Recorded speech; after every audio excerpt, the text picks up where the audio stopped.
Hello guys, മഴയൊക്കെ പെയ്ത് തോർന്ന് ആനം തെളിഞ്ഞ് എൻ്റെ അമ്പിളി അമ്മാവൻ ഉദിച്ചു നിൽക്കുന്നു.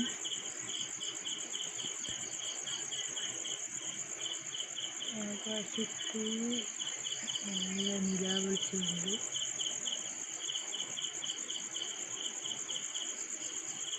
നല്ല വട്ടക്കൻ അമ്പിളി അമ്മാവൻ ഉദിച്ചു നിൽക്കുന്നു. ഗായ്സ്, എല്ലാവർക്കും ഇഷ്ടപ്പെട്ടെങ്കിൽ ലൈക്ക് ചെയ്യുക, സബ്സ്ക്രൈബ് ചെയ്യുക, ബെൽ ബട്ടൺ അമർത്തുക. ഹായ് ഗായ്സ്, ലൈക്ക് ചെയ്യൂ ഗായ്സ്. രാവിലെ നല്ല മഴയായിരുന്നു. ഇപ്പോൾ മഴക്കാരൊക്കെ പോയി അമ്പിളി അമ്മാവൻ വന്നു. നല്ല തെളിഞ്ഞ് കാണുന്നുണ്ട്.